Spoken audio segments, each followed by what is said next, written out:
A luz da consciência com a qual esta árvore aparece, a presença, a serenidade que é, como um plano de fundo daquilo que percepciona, o canto dos pássaros, árvores, flores, diferentes sons da natureza. Aparece a forma e há o espaço que permite a forma aparecer. É o espaço que você mesmo é, o espaço do agora, o espaço da consciência. A consciência una, a luz da consciência na qual a forma surge. Aqui, sentados, poderão sentir que, em segundo plano, há esta sala, esta voz, as formas e as cores, e em primeiro plano, aquilo que torna tudo isso possível existir.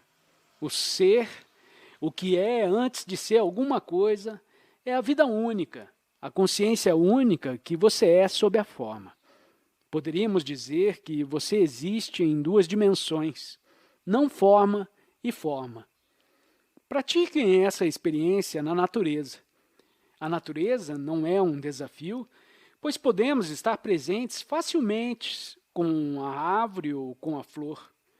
Os seres humanos, esses sim, são mais um desafio, porque eles nos empurram outra vez para a identificação com a forma, o pensamento e a ação. Esse desafio deve-se ao fato de que a maioria dos humanos é pensamento.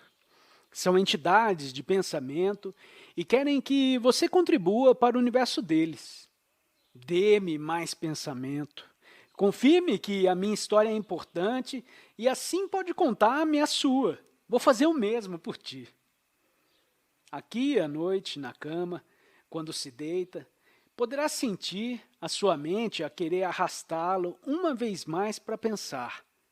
Muito bem, tenho mais 1 ou 2 dias, ou o que for, para pensar sobre as coisas que tenho de fazer quando chegar em casa, pois eu vou ter de fazer isso, aquilo e aquele outro. E de repente se lembra, o agora, é tudo que existe, esse momento. Onde está? É claro que não pode vê-lo, porém acontece às vezes que as suas percepções acordam. Sente a vida no seu corpo. Pode ficar deitado na sua cama, sentindo a vida em si, que permeia o seu corpo de um modo muito sutil. Assim, não terá de pensar tanto, os seus pensamentos abrandarão. Apenas será um sentimento de uma presença alerta. Talvez possa ouvir alguns sons que provêm da natureza, e se por acaso for o companheiro do seu quarto a roncar, está bem também. É o que é. Continue sendo. Se tiver de se mudar de quarto, ou tiver de atirar-lhe alguma coisa, também está bem.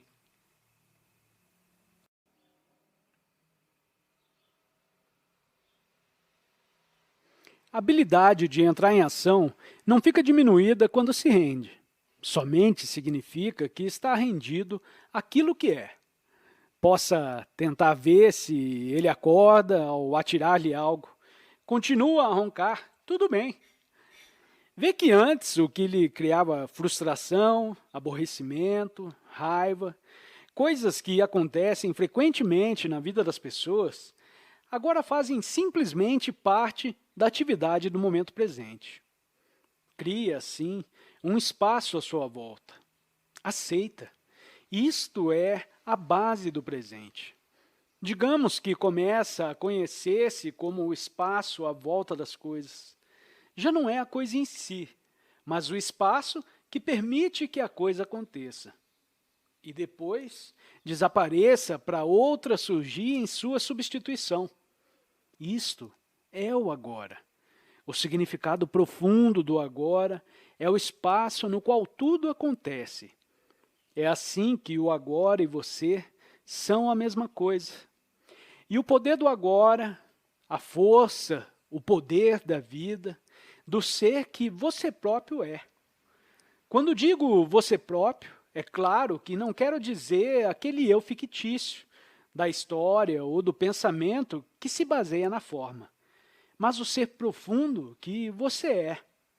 Em última instância, trata-se da liberdade no mundo, pois ele tornar-se-á um lugar muito aprazível para si, deixando de ser frustrante a partir de agora. As coisas continuam a acontecer, dor e perdas, a morte continua a suceder, e é o que é. Há uma paz subjacente a essa paz, e é inseparável de quem você é. Vamos todos praticar esse fim de semana da única forma na qual podemos viver a nossa vida.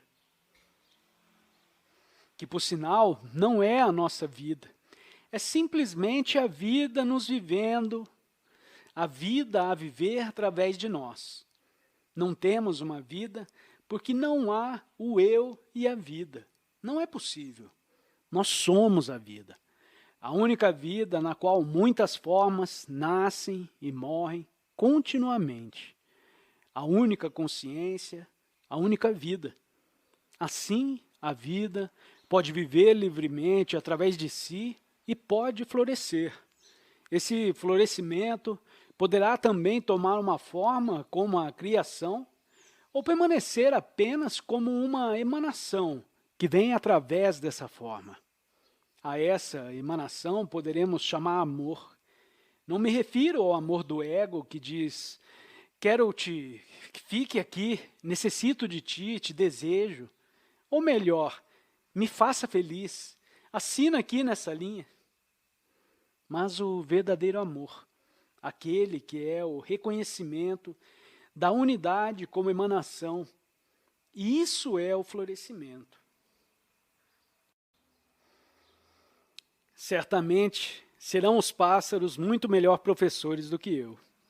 Com certeza estavam errados quando afirmaram que São Francisco dava suas preleções aos pássaros.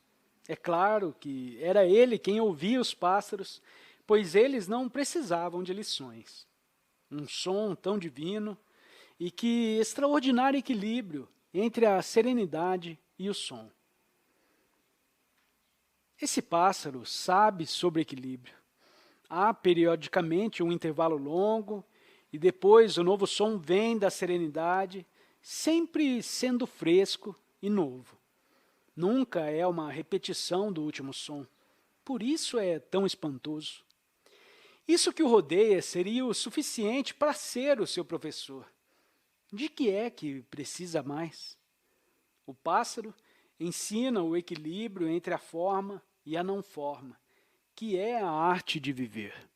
Viver nas duas dimensões, som e serenidade, forma e não forma, coisas e não coisidade.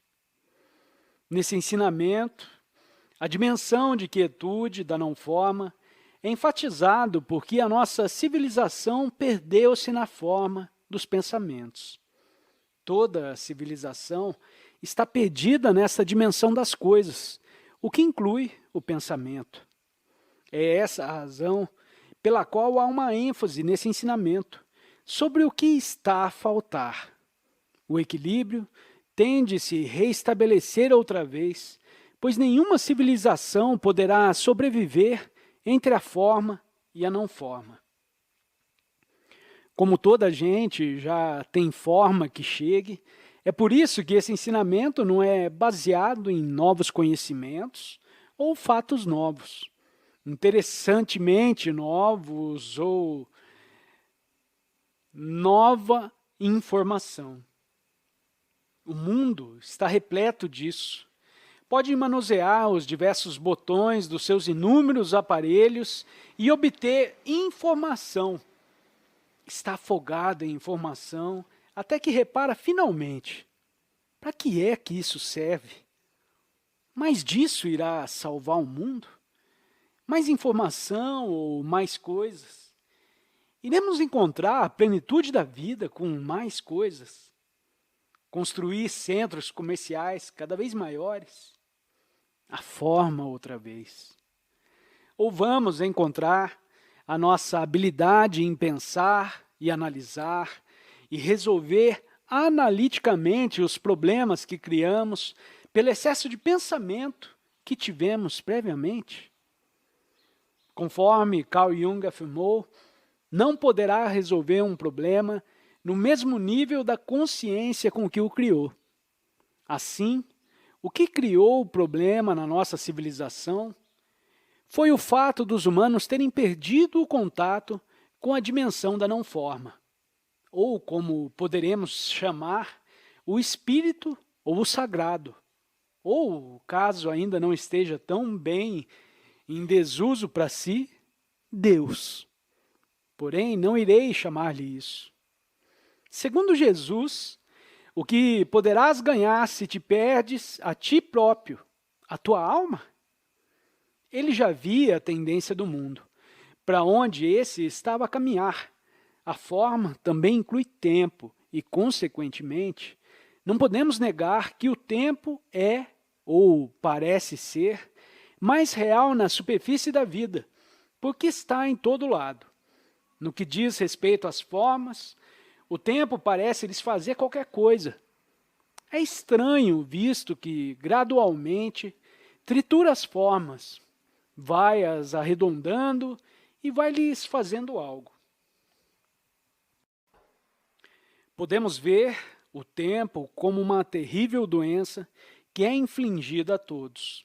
Sofremos, sem exceção, de uma doença letal. O que virá é o final da forma. É só uma questão de quando. Por isso nós vemos como meu pai, que agora tem 87 anos, e diz: os espelhos já não têm a mesma qualidade que tinham anteriormente. Assim a arte é. Vivemos nesse mundo onde o tempo parece estar, por um lado, em toda parte, controlando tudo, e por outro, em oposição, ser reconhecido como uma ilusão, visto que, se olharmos mais profundamente, verificamos que não existe, apenas há este momento. Esse é o portal para a dimensão da não-forma. A porta estreita de que Jesus falava e que conduz à vida é muito estreita e, para a encontrar, Jesus dizia, poucos a encontrarão.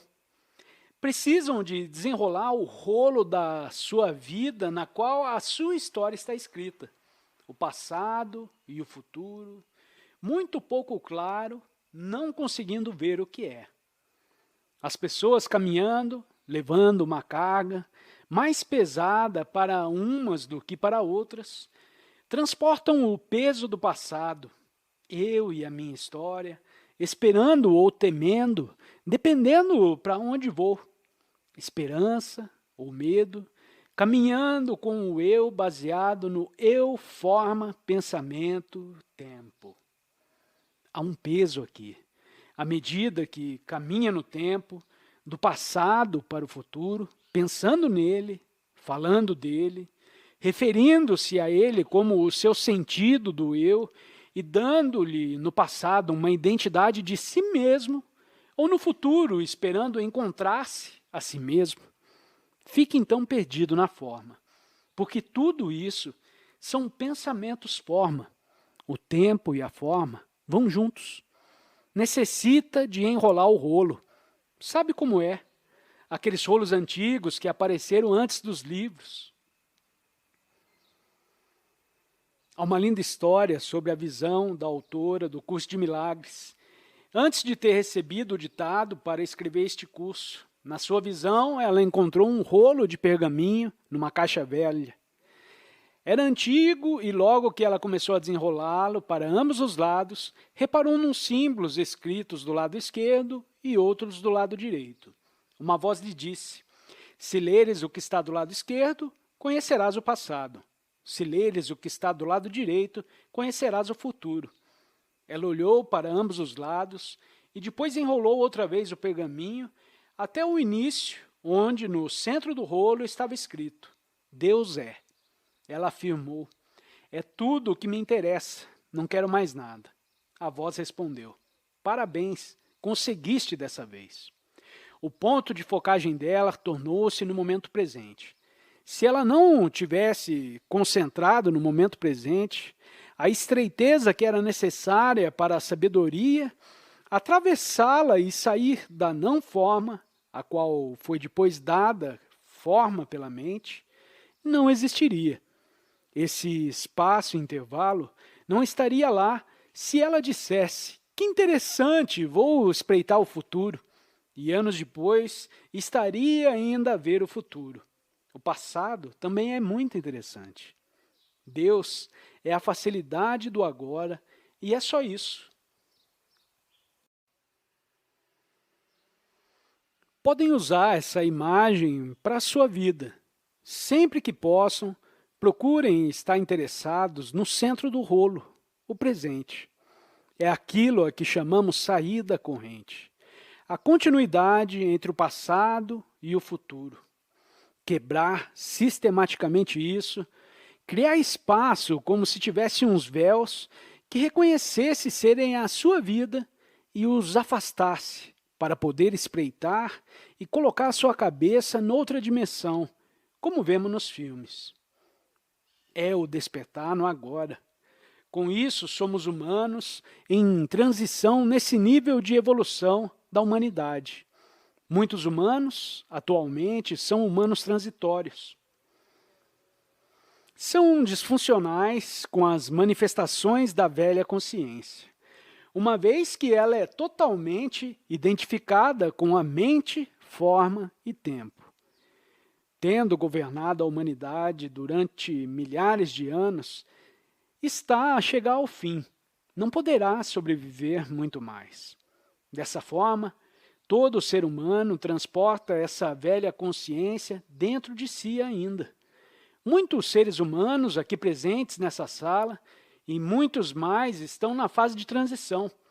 Isso significa que ainda tem momentos na velha consciência, enquanto a nova está a emergir.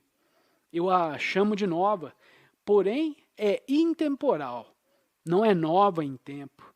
Digamos que vi um nome numa loja moderna de artigos usados que dizia nova para si. Realmente, não há palavras que consigam expressar corretamente a verdade.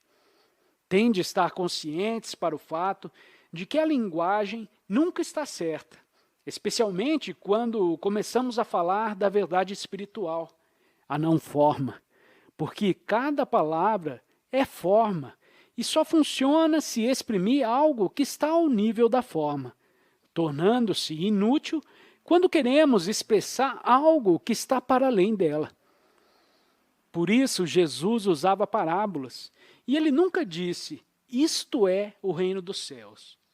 Ele dizia: o reino dos céus é como, ou um pouco como, e etc. E nos contava as suas historiazinhas, desde que não fique enredado na forma das palavras, afirmando: é assim, permitindo que as palavras apontem como postes de sinalização. Poderá resultar. Todavia, se disser: esta é que é a verdade, não é. A verdade nunca está na palavra, e é especial em desfazer a espiritualidade. A verdade é para onde a palavra aponta, ela está para além da palavra. Aprendemos assim a trazer o equilíbrio às nossas vidas, entre o tempo e o intemporal. E não só a gerir isso no mundo das coisas, nas situações, com os objetos, como também a evitar nos perdermos nas coisas, isto é, no mundo. Esse mundo não é só o externo, mas também o interno que carrega na sua mente. O mundo construído pela mente. Uma vez que este mundo, o da mente, cria o primeiro, o externo. O mundo feito pelos humanos, o chamado mundo externo, e o estado interior de consciência são, claro, a continuação um do outro. O exterior reflete o interior. Assim, no nível externo, temos uma civilização que é extraordinariamente ruidosa. Se alguém voltasse do passado, há cerca de 2000 anos atrás, chegaria atualmente a uma cidade, ou mesmo a uma pequena cidade, e diria: o que se passa com esse ruído ensurdecedor que há por todo lado? Essas máquinas fazem tanto barulho. Mesmo que não haja essas máquinas, as pessoas fazem ruídos pelo bem do ruído. Muito da música que ouvimos nos restaurantes, não sei aqui, mas na América do Norte, é tocada em alto volume. É assim em quase todos os restaurantes. Abre a porta, põe a cabeça dentro e volta a sair outra vez. Tudo isso é com o propósito de fazer barulho, ao qual chamamos música. Há exceções, claro. Alguma música tem um efeito divino. É aquela música que vem da quietude. Ao ouvir música que foi gerada na serenidade, seja qual for o compositor, tocada ou cantada, percebe que ela veio desse estado de consciência que assumiu uma forma. Por isso é fresca e nova, onde a serenidade está acoplada como uma fragrância. Ainda emana isso, mesmo que seja na forma de som. É essa a beleza de toda a arte, porque reflete esse estado interior de consciência. Existe muita pseudo-arte nesse mundo, onde as mentes espertas tentam ser ainda mais espertas, pensando em algo novo. O que podemos fazer mais aqui? Vamos ver, talvez isso poderia ir aqui ou ali. Isso é ser inteligente. É a chamada arte, mas falta algo, porque está totalmente encurralada na forma, apenas manipulando formas velhas. Não trouxe nada de novo, nem nada que o levasse à não forma, que é a razão original para toda a arte. É o sagrado, ser um portal, um acesso para o sagrado. Quando a vê ou a experiencia, experiencia-se a si próprio. Nela se vê a si próprio refletido. A não forma refletida, ou melhor, brilhando através da forma. Essa é a verdadeira arte. Tem sempre mais do que pode ver ou ouvir, e isso brilha através da forma. É o que pode acontecer-lhe ou antes, é o que está a acontecer assim neste momento. Não é o propósito de toda a gente criar obras de arte. Alguns o fazem, porém, o mais importante, de longe, é que todos se tornem uma peça de arte. Toda a vida e o seu próprio ser ficam transparentes para que a não-forma possa atravessar e brilhar. É o que acontece quando já não está totalmente identificado com o mundo da forma. Isso tem lugar quando tem acesso ao reino de serenidade dentro de si próprio. Algo emana da forma que não tem nada a ver com a forma. Pode ser uma emanação silenciosa e não assumir nenhuma forma, como as pessoas iluminadas que existiram no passado. Por exemplo, na Índia. Cada geração teve sempre alguns iluminados, homens ou mulheres, que nunca fizeram nada, o que é muito raro acontecer com as outras pessoas. O que é que eles criaram? O que fizeram? E eles não fizeram nada, apenas ficaram para lá, sentados.